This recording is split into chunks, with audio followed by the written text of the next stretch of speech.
रूपं महत्ते बहुवक्त्रनेत्रं महाबाहो बहुबाहुरुपादं बहूदरं बहुदंष्ट्राकरालं दृष्ट्वा लोकाः प्रव्यथितास्तथाहम्। महाबाहु, श्री कृष्ण महाबाहु है और अर्जुन भी। प्रकृति से परे महान सत्ता में जिसका कार्यक्षेत्र हो वो महाबाहु है।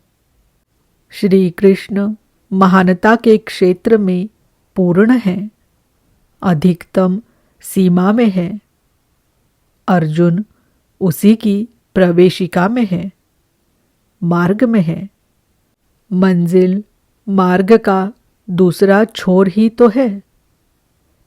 योगेश्वर, आपके बहुत मुख और नेत्रों वाले, बहुत हाथ, जंघा और पैरों वाले, बहुत उदरों वाले, अनेक विकराल दाढ़ों वाले महान रूप को देखकर सब लोग व्याकुल हो रहे हैं तथा मैं भी व्याकुल हो रहा हूँ। अब अर्जुन को कुछ भय हो रहा है कि श्री कृष्ण इतने महान हैं। नभस्पृशं दीप्तमनेकवर्णं व्यात्ताननं दीप्तविशालनेत्रं दृष्ट्वा हि त्वां प्रव्यथितान्तरात्मा धृतिं न विन्दामि शमं च विष्णो। विश्व में सर्वत्र अणुरूप से व्याप्त हे विष्णु, आकाश को स्पर्श किए हुए प्रकाशमान अनेक रूपों से युक्त, फैलाए हुए मुख और प्रकाशमान विशाल नेत्रों से युक्त आपको देखकर विशेष रूप से भयभीत अंतकरण वाला मैं धैर्य और मन के समाधान रूपी शांति को नहीं पा रहा हूँ। दंष्ट्राकरालानि च ते मुखानि दृष्ट्वैव कालानलसन्निभानि दिशो न जाने न लभे च शर्म प्रसीद देवेश जगन्निवास। आपके विकराल दाढ़ों वाले और कालाग्नि अर्थात काल के लिए भी अग्नि है परमात्मा के समान प्रज्वलित मुखों को देखकर मैं दिशाओं को नहीं जान पा रहा हूँ। चारों ओर प्रकाश देखकर दिशा भ्रम हो रहा है। आपका ये रूप देखते हुए मुझे सुख भी नहीं मिल रहा है। हे देवेश, हे जगन्निवास, आप प्रसन्न हो। अमी च त्वां धृतराष्ट्रस्य पुत्रास् सर्वे सहैवावनिपालसङ्घैः भीष्मो द्रोणस्सूतपुत्रस्तथासौ सहास्मदीयैरपि योधमुख्यैः।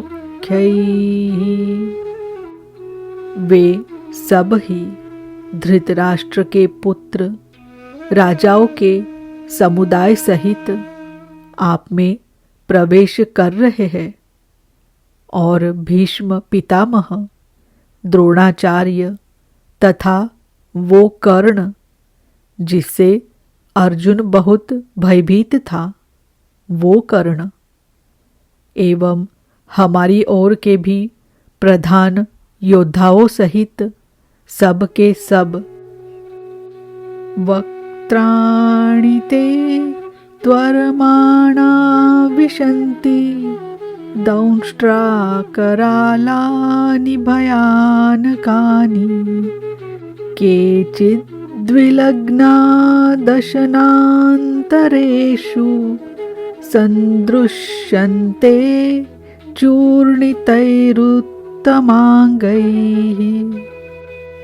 बड़े वेग से आपके विकराल दाढ़ों वाले भयानक मुखों में प्रवेश कर रहे हैं तथा उनमें से कितने ही चूर्ण हुए सिरों सहित आपके दांतों के बीच में लगे हुए दिखाई पड़ रहे हैं।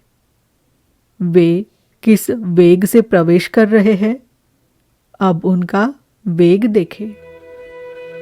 यथा नदीनां बहवोऽम्बुवेगास् समुद्रमेवाभिमुखा द्रवन्ति तथा तवामि नरलोकवीरा विशन्ति वक्त्राण्यभिविज्वलन्ति। जैसे नदियों के बहुत से जल प्रवाह अपने में विकराल होते हुए भी समुद्र की ओर दौड़ते हैं, समुद्र में प्रवेश करते हैं, ठीक उसी प्रकार वे शूरवीर मनुष्यों के समुदाय आपके प्रज्वलित मुखों में प्रवेश कर रहे हैं। अर्थात वे अपने में शूरवीर तो है, किंतु आप समुद्रवत है। आपके समक्ष उनका बल अत्यल्प है। वे किस लिए और किस प्रकार प्रवेश कर रहे हैं, इसके लिए उदाहरण प्रस्तुत है। यथा प्रदीप्तै ज्वलनं पतंगा विशन्ति नाशाय समृद्धवेगाः तथैव नाशाय विशन्ति लोकास् तवापि वक्त्राणि समृद्धवेगाः। जैसे पतंगा नष्ट होने के लिए ही प्रज्वलित अग्नि में अति वेग से प्रवेश करते हैं, वैसे ही ये सब प्राणी भी अपने नाश के लिए आपके मुखों में अत्यंत बढ़े हुए वेग से प्रवेश कर रहे हैं।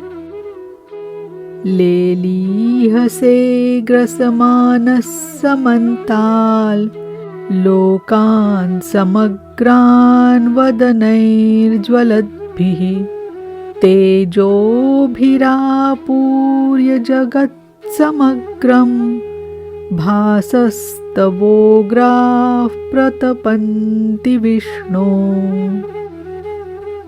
आप उन समस्त लोकों को प्रज्वलित मुखों द्वारा सब ओर से निगलते हुए चाट रहे हैं, उनका आस्वादन कर रहे हैं। हे व्यापनशील परमात्मन, आपकी उग्र प्रभा संपूर्ण जगत को अपने तेज से व्याप्त करके तपा रही है। तात्पर्य ये है कि पहले आसुरी संपद परम तत्व में विलीन हो जाती है, उसके पश्चात दैवी संपद का कोई प्रयोजन नहीं रह जाता, इसलिए वो भी उसी स्वरूप में विलीन हो जाती है। अर्जुन ने देखा कि कौरव पक्ष तदनंतर उसके अपने पक्ष के योद्धा श्री कृष्ण के मुखों में विलीन होते जा रहे हैं। उसने पूछा, आख्याहि मे को भवानुग्र रूपो नमोस्तु ते देववर प्रसीद विज्ञातुमिच्छामि भवन्तमाद्यन् न हि प्रजानामि तव प्रवृत्तिम्। मुझे बताइए कि भयंकर आकार वाले आप कौन हैं? हे देवों में श्रेष्ठ, आपको नमस्कार है। आप प्रसन्न हो। आदि स्वरूप, मैं आपको भली प्रकार जानना चाहता हूँ। जैसे आप कौन हैं, क्या करना चाहते हैं? क्योंकि आपकी प्रवृत्ति अर्थात चेष्टाओं को नहीं समझ पा रहा हूँ।